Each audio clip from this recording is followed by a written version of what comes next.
예, 저는 어려서부터 라디오에서 나오는 그 노래를 잘 따라서 불렀고 또 고운 목소리로 노래를 참 잘하는 아이였습니다. 왜 웃으세요? 잘 못해요? 네.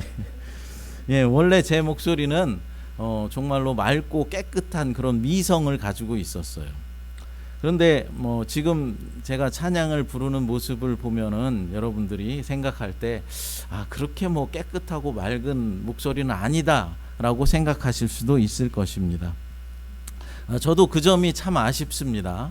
제 깨끗하고 맑은 목소리를 잘 유지해 왔으면 좋을 텐데 점점 목소리가 별로 맑지 않고 탁해지는 것을 느끼게 됩니다. 그래서 참 네, 감사합니다.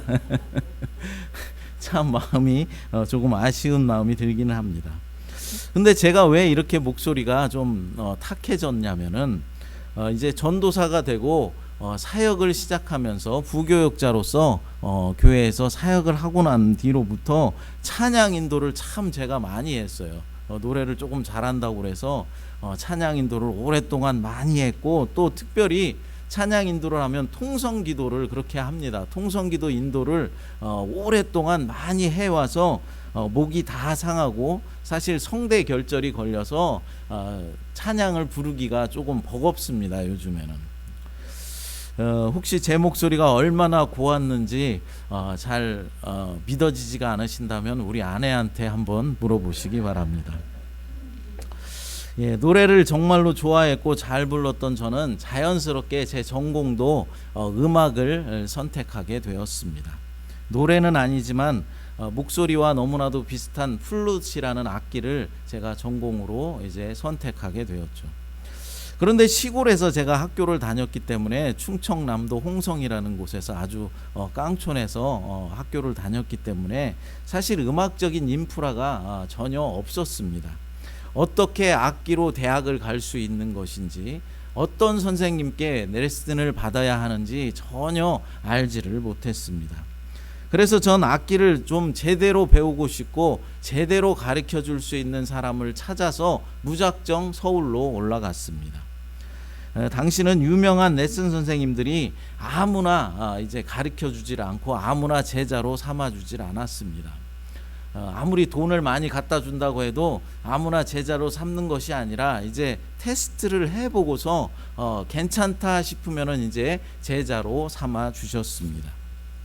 당시 한국 플루트 선생님 중에 가장 대가이셨던 고 정창용 선생님에게 제가 이제 찾아갔고 테스트를 받았고 다행히 저를 제자로 받아 주셨습니다. 뭐 그게 중요한 것이 아니라 제가 플룻이라는 악기를 배우기 위해서 선생님을 이제 찾아갔었다라는 것이죠. 여러분, 악기를 배우는 일뿐만 아니라 어떤 무술을 배울 때에도 또 대부분의 종교에서도 자신의 수련을 위해서 제자가 선생님을 찾아가는 것이 일반적인 일입니다. 유교에서는 선생에게 배우려고 찾아온 학생들을 가리키다가 이제 그 학생 중에서 특별히 똑똑한 사람이 보이면 그 사람을 이제 제자로 받아주었고 또 양반의 자제들은 아버지나 가문의 어른의 추천해준 그 선생을 찾아가서 배우는 것이 보통이었습니다. 그러니까 학생이 선생님을 찾아갔다라는 것이죠.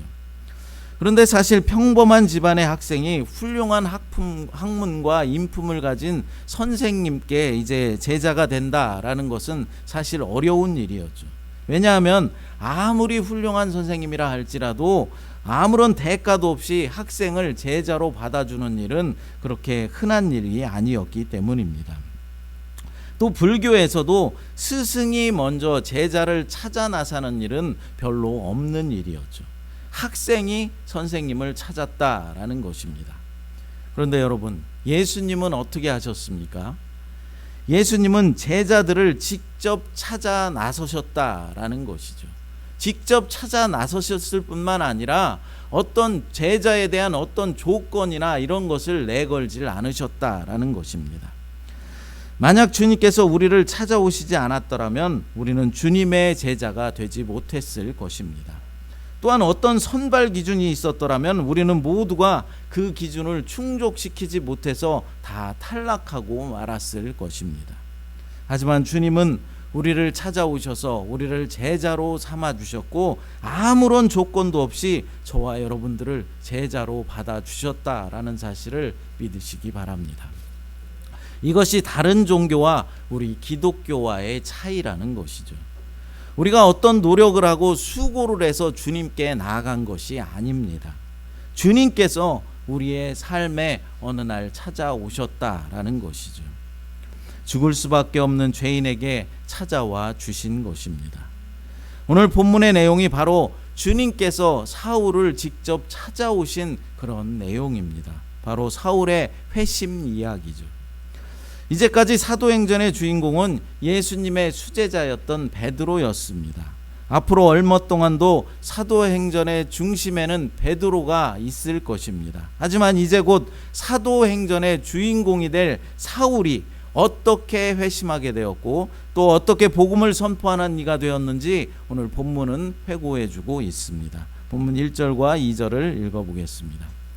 사울이 주의 제자들에 대하여 여전히 위협과 살기가 등등하여 대제사장에게 가서 다메섹 여러 회당에 가져갈 공문을 청하니 이는 만일 그 도를 따르는 사람을 만나면 남녀를 막론하고 결박하여 예루살렘으로 잡아오려 함이라. 아멘. 사울이 예수님의 제자들에 대해서 여전히 위협과 살기가 등등하였다라고 말하고 있습니다. 그러니까 사울이 상당 기간 동안 아마도 스데반의 순교 이후에 지속적으로 그리스도인들을 계속해서 핍박해왔다라는 것을 알 수 있습니다. 그래서 사울은 당시 대제사장이었던 가야바를 찾아가서 다메섹의 여러 회당에 이제 가지고 갈 그런 공문을 청하였습니다. 그러니까 대제사장이 써준 공문을 가지고 다메섹으로 가서 그 도를 따르는 자들, 그러니까 예수 그리스도를 믿는 자들을 있으면은 남녀를 막론하고 결박하여서 예루살렘으로 잡아오기 위해서였습니다. 스데반의 순교 이후 예루살렘에서 그리스도인을 잡아들이던 이 일을 이제 시리아의 다메섹까지 확대하겠다라는 의도인 것이죠. 기독교를 뿌리 뽑겠다라는 의지를 가지고 있었던 유대교의 열혈 청년이 바로 사울이었습니다. 당시 다메섹은 역사가 매우 큰 아주 큰 역사가 오래된 매우 큰 도시였습니다. 예루살렘에서 북동쪽으로 약 220km 정도 떨어진 곳에 있었죠. 이집트와 메소포타미아를 왕래하는 길에 있어서 자연스럽게 상업의 중심지가 되었고 수만 명의 유대인들이 그곳에서 살고 있었습니다. 그 중에 그리스도인들도 많이 포함되어 있었으며 이스라엘과 예루살렘을 벗어나 정착한 이방인 나라 중에 첫 번째 도시가 바로 다메섹입니다. 사울이 다메섹에 방문하는 이유가 뭐라고 했습니까? 그리스도인들을 잡아들이기 위해서 다메섹으로 갔다라는 것이죠. 그렇다면 다메섹에는 이미 어느 정도 규모의 그리스도인들이 공동체가 있었다라는 사실을 알 수 있는 것이죠. 그들은 누구였을까요? 그들은 예루살렘의 핍박을 피해서 이제 이주한 사람들일 수도 있고 전도자들을 통해서 복음을 전해들은 유대인 그리스도인들일 수도 있을 것입니다. 둘 다일 수도 있습니다. 아무튼 다메섹에는 이미 유대인들을 중심으로 한 교회 공동체가 형성되어 있었다라는 것이죠. 사울은 그들을 잡아들이려고 대제사장에게 공적인 문서를 가지고 이제 출정을 한 것입니다. 사울이 약 200km를 걸어서 드디어 다메섹에 거의 도착할 때쯤 호련히 하늘로부터 빛이 그들을 둘러 비쳤다라고 말씀합니다. 본문 3절과 4절을 읽어보겠습니다. 사울이 길을 가다가 다메섹에 가까이 이르더니 호련히 하늘로부터 빛이 그를 둘러 비추는지라. 땅에 엎드러져 들음에 소리가 있어 이르시되 사울아 사울아 내가 어찌하여 나를 박해하느냐 시거늘. 아멘. 이 사건이 기록된 다른 구절을 보면은 이 사건이 일어난 때가 정오쯤 되었다라고 말씀하고 있습니다. 사도행전 22장 6절 같이 읽어보겠습니다. 가는 중 다메섹에 가까이 갔을 때 오정쯤 되어서 호련히 하늘로부터 큰 빛이 나를 둘러 비치매. 아멘. 정오는 하루 중에 햇빛이 가장 강렬하게 비칠 때입니다. 그러므로 정오에 강렬한 햇빛을 압도할 정도였다면 사울을 둘러싼 빛이 얼마나 강력했는지를 알 수가 있는 것이죠. 이것은 하나님의 현현을 의미하는 것입니다. 그러니까 하나님의 나타나심, 하나님의 임재를 의미한다라는 것이죠. 부활하신 예수님께서 사울 앞에 나타나신 것입니다. 갑자기 햇빛을 압도하는 강한 빛에 휩싸인 사울은 너무나 두려워서 땅에 엎드리고 말았습니다. 옛적에 에스겔도 하나님의 영광을 보고 땅에 엎드린 적이 있었습니다. 에스겔 1장 28절을 읽어보겠습니다.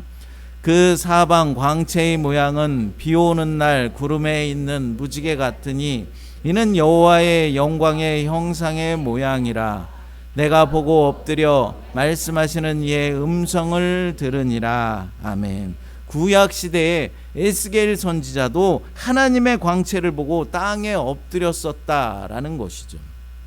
하나님의 현현은 하나님께서 내 눈앞에 나타나는 것을 말하는 것입니다. 본문에서는 부활하신 예수님께서 나타나신 것입니다. 예수님은 사울아 사울아 내가 어찌하여 나를 박해하느냐 라고 물으십니다. 그런데 여러분, 사울은 이때까지 그리스도인들을 박해해왔지 예수님을 핍박한 적은 없었습니다. 그럼 예수님은 사울에게 왜 나를 박해하느냐 라고 물으신 것일까요? 그것은 주님은 모든 그리스도인에게 가해지는 고통을 몸소 느끼시기 때문입니다. 우리가 믿음으로 인해서 받는 고통을 주님이 알고 계실 뿐만 아니라 그 고통을 주님도 함께 체험하신다라는 사실이죠. 예수님은 이미 이와 비슷한 말씀을 하신 적이 있으셨습니다. 마태복음 25장 35절부터 40절까지 조금 길지만은 같이 읽어보도록 하겠습니다. 내가 줄일 때에 너희가 먹을 것을 주었고 목마를 때에 마시게 하였고 나그나 되었을 때에 영접하였고 헐벗었을 때에 옷을 입혔고 병들었을 때에 돌보았고 옥에 갇혔을 때에 와서 보았느니라. 이에 의인들이 대답하여 이르되 주여 우리가 어느 때에 주께서 줄이신 것을 보고 음식을 대접하였으며 목마르신 것을 보고 마시게 하였나이까? 어느 때에 나그네 되신 것을 보고 영접하였으며 헐벗은 것을 보고 옷 입혔나이까? 어느 때에 병드신 것이나 옥에 갇히신 것을 보고 가서 배웠나이까 하리니 임금이 대답하여 이르시되 내가 진실로 너에게 이르노니 너희가 여기 내 형제 중에 지극히 작은 자 하나에게 한 것이 곧 내게 한 것이라 하시고. 아멘.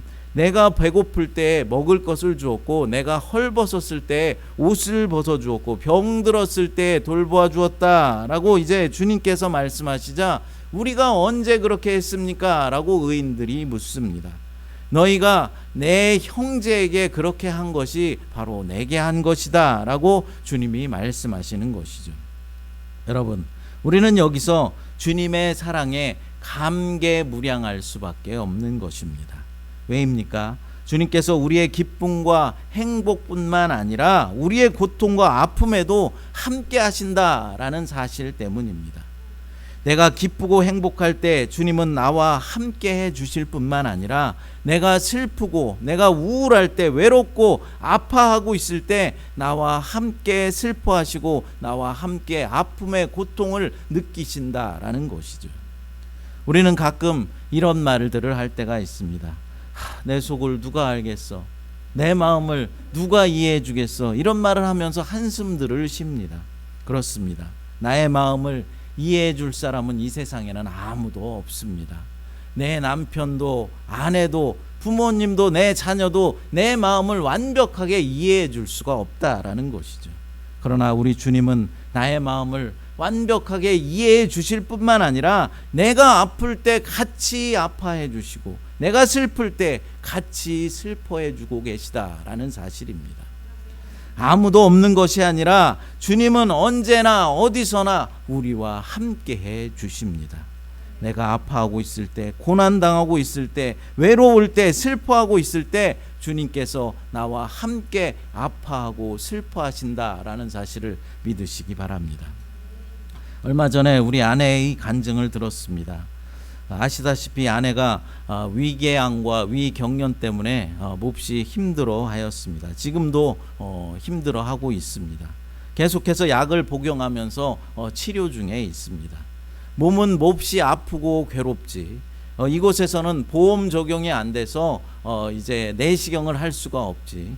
그렇다고 한국에 가자니 경비 걱정, 또 교회 걱정, 살림 걱정, 아이들 걱정 여러 가지로 고민하고 걱정하고 있을 때 이제 새벽에 저 자리에 나와서 기도하고 있는데 주님께서 따뜻한 손길로 어깨를 감싸 주시면서 위로해 주셨다라는 말을 들었습니다. 하나님께서 우리 아내를 위로해 주고 싶으셨던 것이죠. 걱정하지 말아라 내 딸아, 내가 너와 함께 하겠다. 두려워하지 말아라, 내가 너의 하나님이다. 이렇게 말씀하시며 위로를 전하신 것입니다. 그렇습니다, 여러분. 우리 주님은 언제나 어디서나 우리와 함께 하시고 여러분과 함께 하십니다. 내가 어려운 중에 있을 때, 고통 중에서 신음하고 있을 때도 나와 함께 아파하고 계시다라는 것이죠. 나의 작은 신음에도 응답해 주시는 하나님을 믿으시기 바랍니다. 고통 중에도 함께 하시는 주님만 의지하시기 바랍니다. 사울은 누가 이렇게 말했는지 도대체 알 수가 없었습니다. 그래서 주여 누구십니까? 라고 묻습니다. 본문 5절을 같이 읽어보겠습니다. 대답하되 주여 누구시니까? 이르시되 나는 내가 박해하는 예수라. 아멘. 그러자 비단에서 나는 네가 박해하는 예수다 라는 음성이 들려옵니다. 우리는 참으로 놀라운 광경을 목격하고 있는 것이죠. 왜 그렇습니까? 예수님께서 자신을 가장 열정적으로 박해하는 자, 곧 원수라고 말할 수 있는 사울을 찾아오셨기 때문입니다. 예수님이 왜 사울을 찾아오신 것입니까? 그를 죽이거나 심판하려고 오신 것이 아닙니다. 사울을 구원하기 위해서입니다. 그를 구원해 이방인에게 이방 땅에 복음을 선포하는 사도로 삼기 위해서 오신 것입니다. 여러분, 예수님은 저와 여러분들에게도 찾아오셨다는 사실을 믿으시기 바랍니다. 바로 저와 여러분들을 구원해 주기 위해서입니다. 허물이 많고 연약한 자를, 죄악 속에 거하고 있는 내게 찾아오셔서 주의 제자로 삼아 주신 것이죠.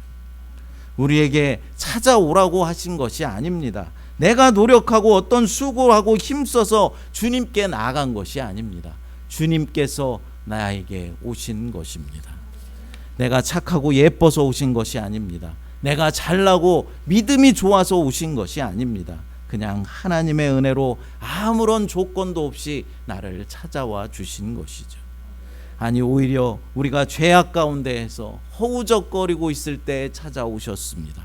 세상에서 방황하면서 마귀 사탄의 종노릇하고 있을 때 오셨습니다. 우리가 아직 죄인 되었을 때에 오신 것이죠.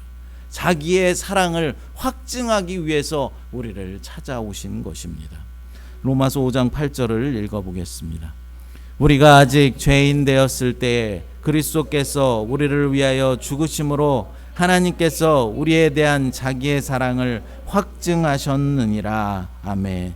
주님께서 우리를 얼마나 사랑하고 계신지를 보여주기 위해서, 확증하기 위해서 죄인된 우리를 찾아오셨다라는 것입니다. 본문에서도 본문의 사울도 죄악 가운데 있을 때, 그러니까 그리스도인들을 잡아들이는 일에 혈안이 되어 있을 때 찾아오셨습니다. 예수님이 핍박자를 제자로 삼기 위해 오신 것이죠. 이것이 바로 우리 주님의 사랑과 용서입니다. 우리도 주님의 사랑과 용서로 이곳에 있는 줄 믿으시기 바랍니다. 예수님은 자신을 메시아나 구세주라고 말하지 않았습니다. 그냥 예수라고 말합니다. 왜 그랬을까요? 여러분, 예수라는 이름은 주님이 인간이심을 가장 잘 드러내는 이름입니다. 그래서 인간이신 예수가 십자가에서 죽음당했다라는 사실을 상기케 하는 것이죠. 십자가에서 죽은 인간 예수가 죽지 않고 사울에게 찾아오신 것입니다. 예수님은 자신이 죽음에서 다시 살아 부활하신 것을 사울에게 보여주신 것이죠.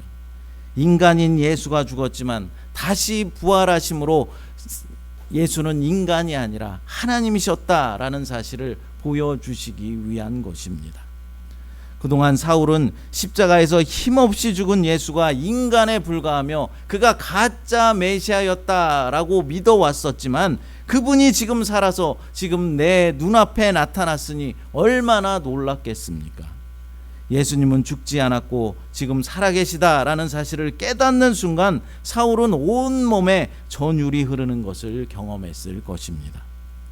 저와 여러분들도 지금도 살아계시며 지금도 내 삶과 함께 하시고 살아서 역사하시는 부활하신 주님을 만나게 되시기를 간절히 바랍니다.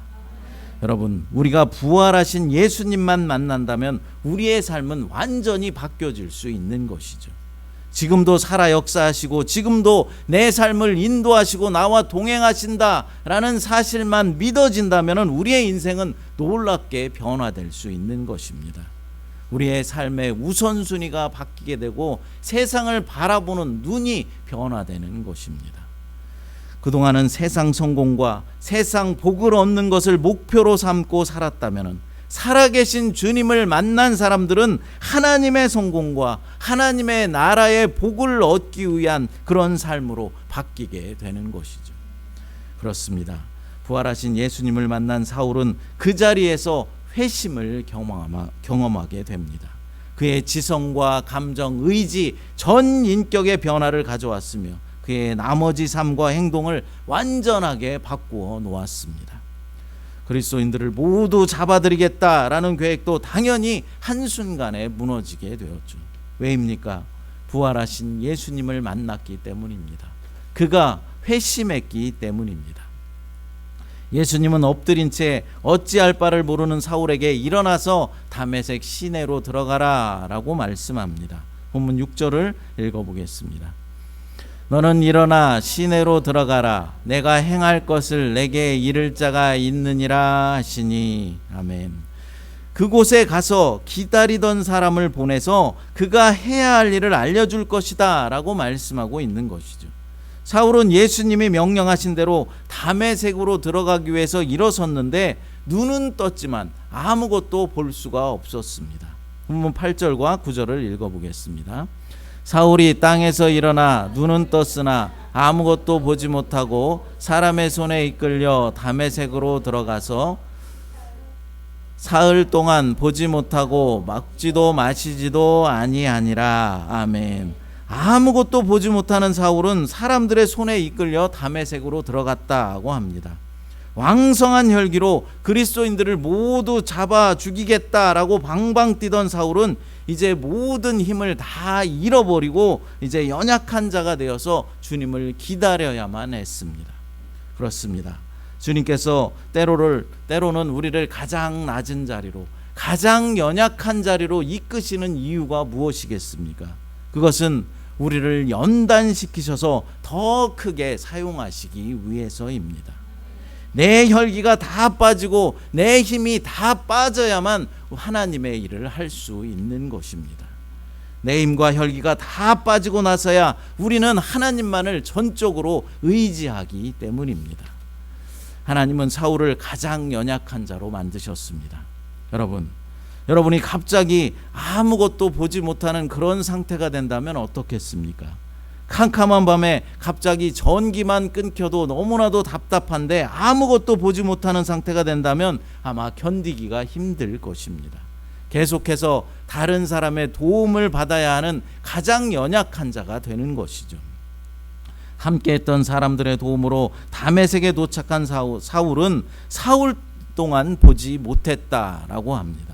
보지 못한 것뿐만 아니라 먹지도 못했고 마시지도 못했다라고 말씀하고 있습니다. 마시지도 않았다라는 것은 가장 강도 높은 금식을 의미하는 것이죠.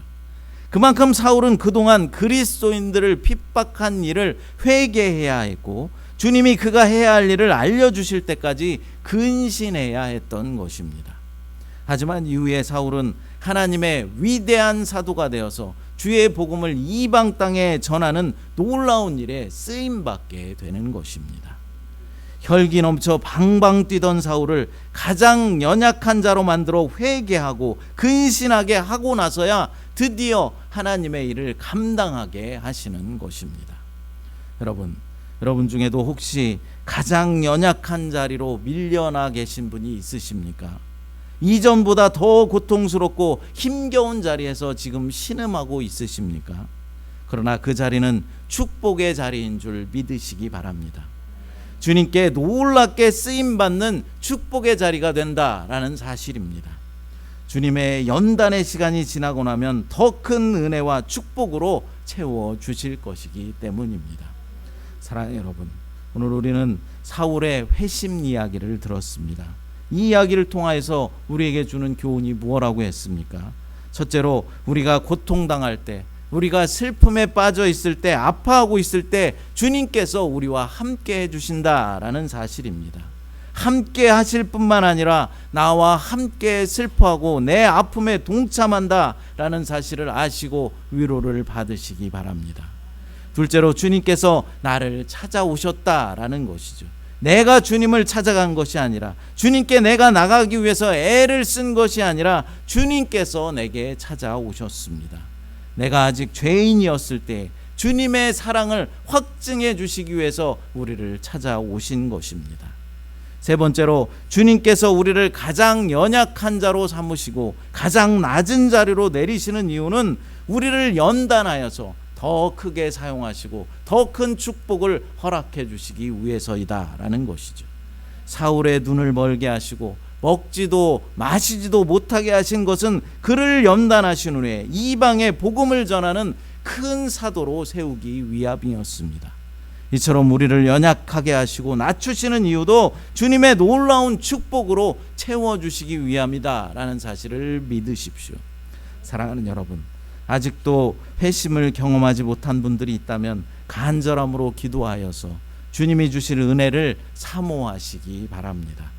이미 회심을 경험하신 분들은 나를 주님의 어떤 사역으로 사용하실지 알게 하옵소서라고 기도하시고, 이미 쓰임받고 계시다면 더 충성되게 하옵소서라고 기도하는 저와 여러분들이 되시기를 간절히 바랍니다. 이 시간 찬양 부르시고 같이 기도하도록 하겠습니다. 아침 한개 눈앞 가리듯. 하나님 감사합니다. 오늘 사울의 회심의 이야기를 통해서 교훈하시니 감사합니다. 우리를 연약함으로 이끄시는 것은 우리를 더 크게 사용하시어 축복해 주시려는 주님의 뜻임을 깨닫게 하여 주시옵소서. 또한 우리가 연약함으로 아파하고 있을 때 나 혼자 내버려 두는 것이 아니라 함께 아파하시며 위로하신다는 사실을 깨닫게 하여 주시옵소서. 그래서 우리가 위로함을 받고 용기를 낼 수 있도록 하나님 축복하여 주시옵소서.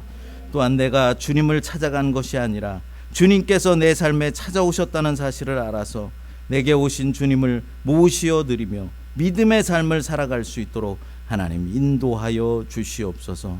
거룩하신 예수님의 이름으로 기도드리옵나이다. 아멘.